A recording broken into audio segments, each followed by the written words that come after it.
Now to call upon Dr. Jack Hayford, Chancellor of the King's University of Los Angeles.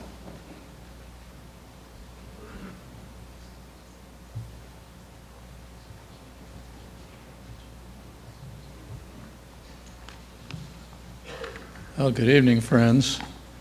I must first acknowledge that I know better than to sit in that section, but I arrived and didn't want to interrupt Pastor Toll, so I didn't want there to be any question about my gender.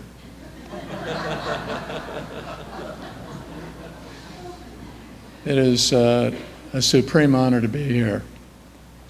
Let me make two personal remarks before speaking personally, of course, feelings concerning Shimon.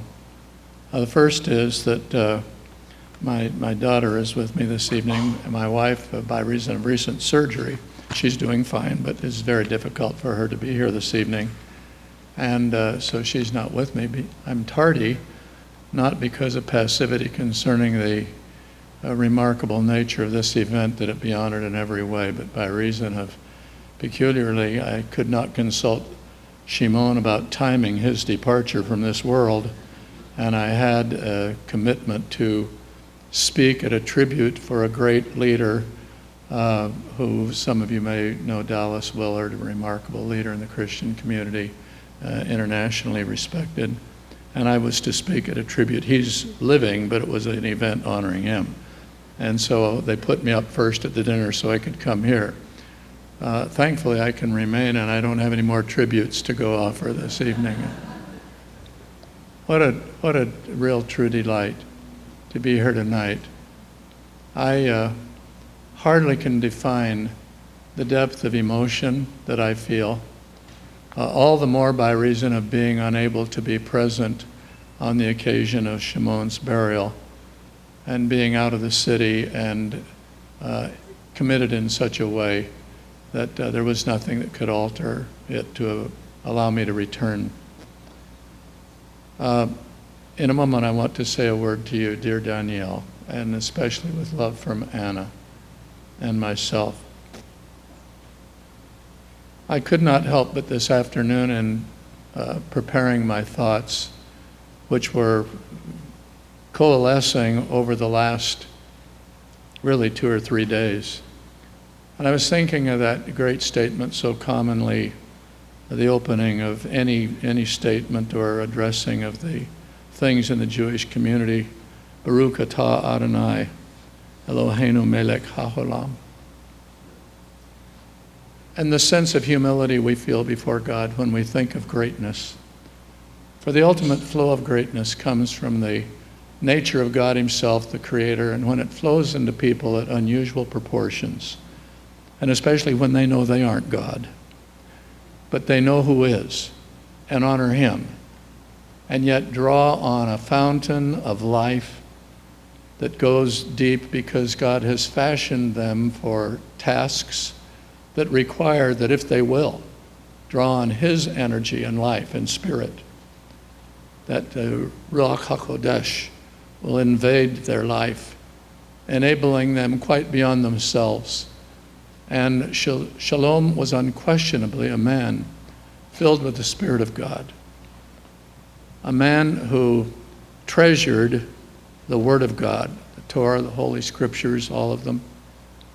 I will never forget meeting Shimon, the day that he'd requested an appointment with me. I had never heard of him. I had no sense of his reputation, his history. I just knew that this Jewish man was asking to see me. I felt honored by the very fact there was a request and he had asked to see me. I knew that he wanted to talk about something that involved the Christian and the Jewish communities, and that's all I knew. And he had invited me to lunch. I would have gone out of sheer fascination with the subject, but of course getting a free lunch made it even easier to accept the invitation. It was probably one of the treasures of my lifetime I received that was born out of that meeting. Before we had concluded that day, I knew the nature of the man I'd met. I knew that he was a man that transcended the usual limitations that are so common to sectors of the believing community, that though open to God, find the things that separate far more important than the things that unite. And Shimon saw beyond those things and saw the common bond and the community of possibilities. And I would later find out that I was the first pastor that he had approached. And he had done some research, which made me feel all the better that there were people that had spoken to me in a fashion that he thought he would find a friend to his vision. And he did immediately when he proposed the Christian and Jewish Nexus. And I became with him a co-founder of the Nexus, an honor that I hold very dearly to this day with no pride but with humility, because of the importance of what I believe is inherent in that in many, many ways. And I want to underscore the importance I feel that this legacy, a part of his legacy, be preserved, and will give myself entirely with the devotion we did to begin the Nexus, to see it preserved with wisdom and move forward in an orderly fashion. I have contact being made as we speak with Rabbi Zeldin to pursue this with his wisdom and his counsel. And for those who have concern at all about the permanency and advance of the Christian-Jewish Nexus, I want to say that there is a serious superintendency being given with appropriate deference to all the values that put it in place in Shimon's lifetime. For any of us that have not met, I'm a shepherd of God's large flock. It's global. It's his creation. And as a Christian with a readiness to quote Jesus, I want to quote words that seem especially appropriate to the moment. Jesus was speaking to his 12 disciples, all of them Jews trained in the synagogue, earnest embracers of the Torah unto their death. And Jesus told them, I have other sheep that are not of this pasture. If indeed, as is precious to my own tradition, that Jesus speaks from the heart of the Father God, creator of us all, if he's speaking from the heart of God, I understand that to be that he was addressing, that he was reaching to the Gentiles. And throughout the scriptures, including the New Testament, the place of the Jewish community in making possible what we know, not simply because of the ethnic background of Jesus of Nazareth, but because of the Old Testament scriptures, because of the common bond we have in the belief of Almighty God, the God of Abraham, Isaac, and Jacob, because of the things that have been given that demonstrate so gloriously that there is a community of heritage at places in the root system. In the New Testament, the Bible warns me as a Christian to not take lightly the root system from which I have sprung. And that's why in meeting Shimon and being invited to relate in a way that would allow a bonding and a companioning with mutual respect for our traditions as Jews and as Christians, that I so immediately was heart-warmed. Well, frankly, a number of things had conspired to bring about at that time of my life a convergence of points of understanding by reason of the relative recency of my coming to pastor in the San Fernando Valley. I pastored there for 31 years at the Church on the Way. Pastor Jim Toll, who just spoke with you, when my son-in-law succeeded me in the pastorate of the church, had been my associate for 10 years before. Jim, who had been partnered with my son-in-law to bring into existence the Spanish church, Jim took the leadership of both the English and Spanish church until the growth of both made it unwieldy, and now leads in the Spanish church. But this reflects things that were going on in the congregation I pastored that generated a tremendous sense of destiny in this hour that is crisis for all the world of people with any reason that is maintained within their tradition of faith, with any devotion to the love of God along with the truth of God, and living in a world where such wildness goes on in the name of religious tradition. The need for partnership is obvious there between our true traditions, and quite beside the fact that having come at that time to the San Fernando Valley, I was very mindful of the enormity and the influence of the Jewish community in this part of Los Angeles, there in the valley, as well as over the hill here. And that was such a welcome into friendships that have become so rich and so deep to me. Treasured relationships, mutuality, a sense of acquaintance I could not have known any other way except for Shimon Erem. Well, it was in that environment I got to know this character. When Jim said a character in every sense of the word, that is not spoken with any disrespect, but a note of first the character that he had in terms of those noble qualities we call character, but what an absolute, unusual, dynamic, bombastic, and at the same time tender and loving guy Shimon Erem was. He was a contradiction of himself. How could anybody, yeah, go ahead. How could anybody be so boisterous? I would almost be embarrassed to know it wasn't me. I'd just be there. I remember his birthday party over here in Beverly Hills. I was honored to be invited and bring a tribute to Shimon there. When he got up, and he started talking just like this. And I thought, Shimon, cool it, it's your birthday party. Everybody loves you, you don't need to persuade any of us. He brought a beautiful history. He'd been asked to make a summary.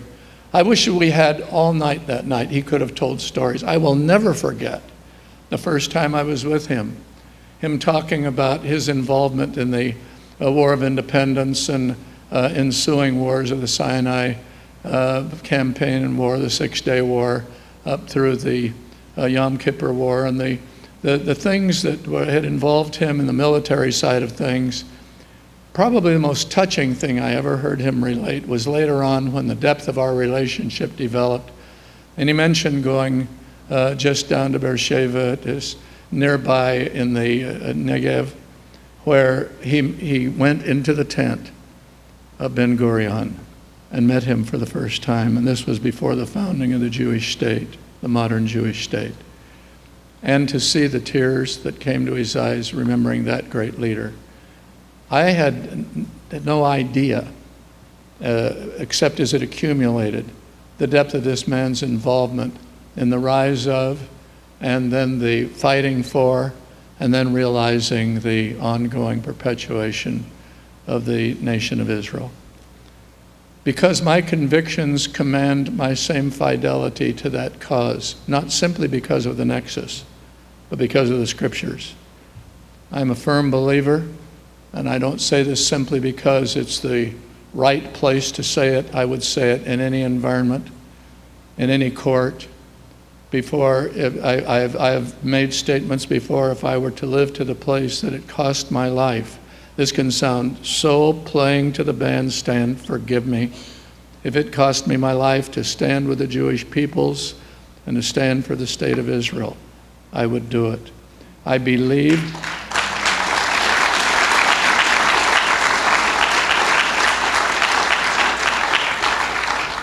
my Christian convictions are entirely embracing of the concept of God's commitment to his perpetual gift of the land to his ancient people, the sons and daughters of Abraham, Isaac, and Jacob, and their offspring from generation to generation into the indefinite future, and that incorporates the perpetual commitment he made of the land being theirs.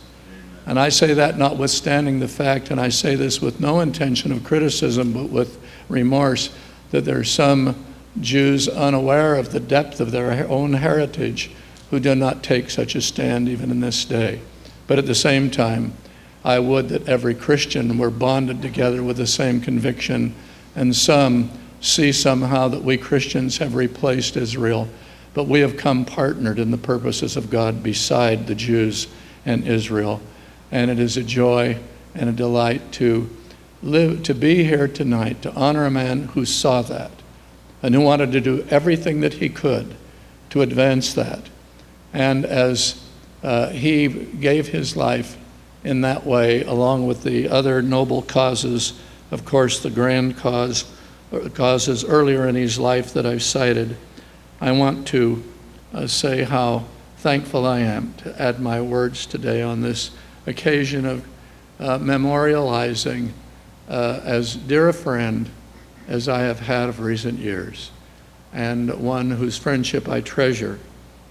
Now, please, for a moment, allow me to address Shimon's bride, his dear wife, his widow, Danielle. Danielle,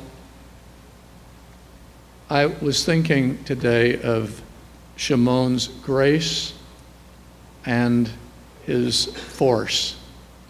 And these are two qualities that almost seem, as I said a moment ago, paradoxical: graciousness and forcefulness. One seems to overpower the other. One seems weak, it's not. The second seems only strong, but force requires character and not just strength. And both these things characterized him. But when I think of the graciousness that you would find in Shimon, I always think of you. Not because there may not have been these qualities derivative in him somehow anyway, but because there is something about your nature, the gentle beauty of your own life, that was a life flow into this man. And on this occasion of remembering him, I want to speak in Anna's behalf and mine. We were regretful, as I said earlier, not to be present to speak to you our own condolences at his funeral. But before these, I want to say, in commemorating this great man, that so much of that flowed because he was married to a great woman. And I want to speak those words of affirmation to Danielle Erem. We're grateful for you. And will you confirm that to me as you acknowledge this woman?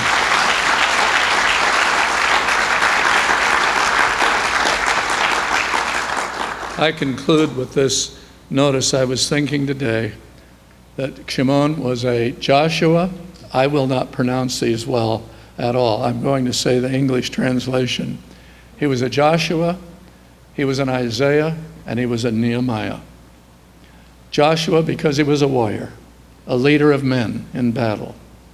Isaiah because there was a prophetic, as Pastor Jim Toll just said so magnificently and eloquently, the qualities of Shimon that were in fact have that prophetic edge that continues. It's a trait that's common throughout Jewish history, quite beyond even Bible times, of faithful prophets who lived out the truth that's anchored in the ancient, eternal word of the Torah and the Holy Scriptures. And then he was a Nehemiah. Nehemiah, the one who came to rebuild the walls of Jerusalem. When you study that book, you find that a primary part of With the Walls were Nehemiah's quest to see the gates restored. The gates not only were access and egress to the city in ancient times, it's where the governance that made the decisions was vested in the city gates. It would be similar to City Hall today.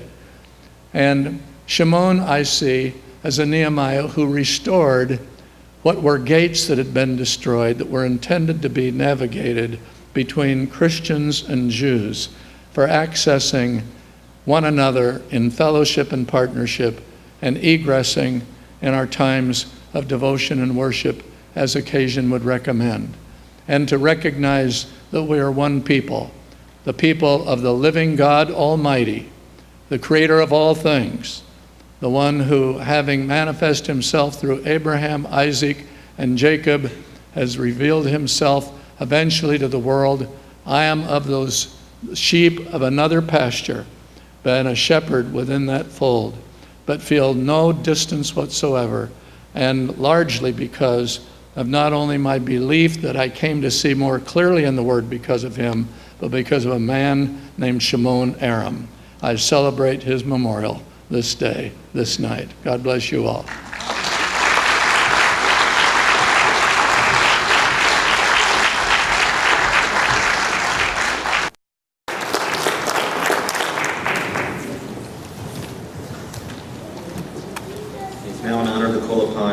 Ari Bussel, the Israel founding board member, to read some special letters tonight from Vice Prime Minister Moshe Boogie Ya'alon and former Consul General here in Los Angeles, Jacob Dayan.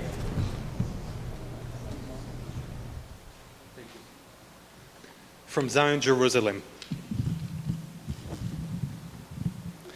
It is with great sadness that I received the news of Shimon Erem's passing. Shimon was a leader, a hero, but more than anything else, a friend. As a Consul General, I was always given Shimon as an example of someone that has been doing so much for the Jewish state, for the Jewish people, more than many that live in Israel. He is truly a role model for someone who brought the Judeo-Christian bond, partnership and brotherhood a step forward. And by that, he reinforced the state of Israel. For that, we will always be grateful. He was my true partner on the West Coast, and I was blessed to have a partner like him, a colleague in the Army of Peace. He left a real legacy in this world and made it a better place for all of us. As a soldier, I salute this true leader, and as a diplomat, I commend him for his vision. Please convey my condolences to the family. Shalom Chaver. Thank you, my friend. Jacob Yaki Dayan, former Consul General of Israel. For the Hebrew speakers in the audience, the following few verses were written 1,000 years ago in Spain by Rabbi Yehuda Halevi. ציון הלא תשאלי לשלום אסירייך, דורשי שלומך והם יתר עדרייך. מים ומזרח ומצפון ותימן, שלום רחוק וקרוב, שאי מכל עברייך. ושלום אסיר תאווה נותן דמעיו כטל חרמון, ונחשף לריתם על הררייך. לבכות ענותך אני תנים, ואת אחלום שיבת שבותך, אני כינור לשירייך. אשרי מחכה ויגיע ויראה, עלות אורך ויבקעו עליו שחרייך, לראות בטובת בחירייך ולעלוז בשמחתך, בשובך אלייך, קדמת נעורייך. From Israel's capital, from the seat of the Israeli government in the modern state of Israel, dear Daniel, I wish to convey my condolences to you and your family on the recent loss of your dear husband, Shimon. Shimon has dedicated his life for the cause of the state of Israel and the Jewish people. First in the underground, then as a military leader, and for the past 4 decades, establishing and nurturing a bond between the Jewish and Christian communities in support of Israel and our Judeo-Christian values. As a commander, Shimon fought bravely in the battlefield of the War of Independence, the Sinai Campaign, the Six-Day War, and the Yom Kippur War. In recent years, Shimon has been successful in carrying on his fight in the international arena as a leader to Jews and Christians around the world. I have personally been privileged to take part in some of the inspiring events abroad. Shimon's work has touched the lives of many people in Israel, including myself, and around the world. These people are fully committed to keeping Shimon's legacy alive. My thoughts are with you at all this sad time. May your family be comforted among the mourners of Zion and Jerusalem. Lieutenant General retired Moshe Boogie Ya'alon, Vice Prime Minister, Minister for Strategic Affairs in Israel.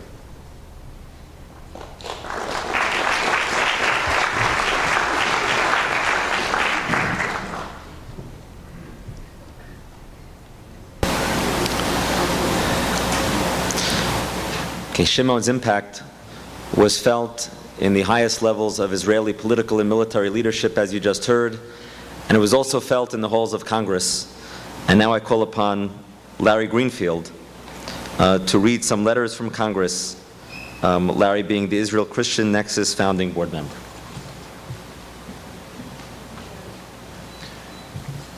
Good evening.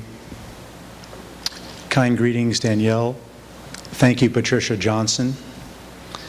Thank you, Rabbi, Dr. Hayford, Pastor Toll, Honorable Consul General, friends. Shimon was a highly regarded general in Israel He liked to joke with me about the time when U.S. Secretary of State Henry Kissinger met with Israeli Prime Minister Golda Meir. And he told her that the armed forces of the United States could certainly use a few generals, like General Dayan and General Sharon. And Golda Meir replied to Dr. Kissinger that Israel, too, would like a few U.S. generals in return, like General Dynamics and General Electric.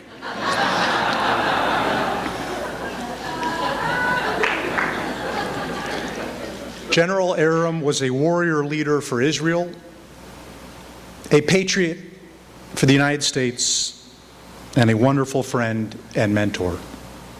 Like the great leaders of the Jewish people, he was courageous and wise. He understood the three great historic points of our time: a reborn, frontline, fortress Jewish state, thriving and surviving, but under siege like Vienna of 1683. In America, born again in its interfaith commitment, brotherhood for Israel, and leading the Western Alliance. And a common enemy, the third jihad, both Sunni and Shiite. Shimon went to war every day to build the coalition that chooses life over terror. I counted Shimon Erem as a wonderful. Shimon went to war every day to build the coalition that chooses life over terror and barbarism. The same battle our founders fought 200 years ago against the Barbary pirates. In 1844, an American religious leader named George Bush, yes, an ancestor, wrote a book entitled Dry Bones, Valley of the Visions, which called on Americans to support the biblical promise of God to his people, Israel. Today, our leaders across the aisle continue to support this. I wish to share two expressions of condolence and tribute. First, from the Congress of the United States, Mrs. Danielle Erem, Patricia Johnson, Israel-Christian Nexus, I write to offer my deepest condolences on the passing of your husband, General Shimon Erem. His passing is a sad occasion for many. General Erem was a distinguished leader and an upstanding citizen whose life of service to the United States, the pro-Israel community, and Israel is a testament to his exemplary character. From the early age of 15, he worked to protect and preserve the right for Jewish people to inhabit Israel. His service in the Jewish Brigade of the British Army during the Second World War led to his instrumental role in organizing Israel's first officers' school for the nation's armed forces. His leadership in the Sinai Campaign of '56, the Six-Day War of '67, the '73 Yom Kippur War, and his unfaltering dedication to the Jewish and Christian communities within the United States is truly commendable. His influential efforts to bring peace to the Middle East and build bridges between Christians and Jews through his Israel-Christian Nexus touched many lives in the United States and abroad. During this difficult time, we joined together in reflecting upon General Erem's selfless commitments and promoting of the pro-Israel movement. Please accept my sincere condolences. Congressman Peter Roskam, 6th District, Illinois, Chief Deputy Majority Whip, co-chair of the House GOP Israel Caucus. And second, locally, Board of Supervisors, Beth Jacob Congregation, dear friends, Shimon was distinguished by his character and by his decorated service in defense of the State of Israel. He was synonymous with the pioneering spirit of the state, and he represented the best of the Son of Israel, a willingness to sacrifice himself for his homeland, and an unparalleled love for the Jewish people. Shimon's work in this country in developing the unprecedented close relationship between the Christian community and Israel is legendary. No person did more to develop the close ties between these two communities than Shimon. Both Christians and Jews are in his debt. Shimon Erem was a friend of mine I will miss him. His family and friends will miss him. Los Angeles will miss him, and the state of Israel surely will miss him. May his memory be a blessing to us all. Sincerely, Zev Yaroslavsky, Chairman of the Board, Supervisor.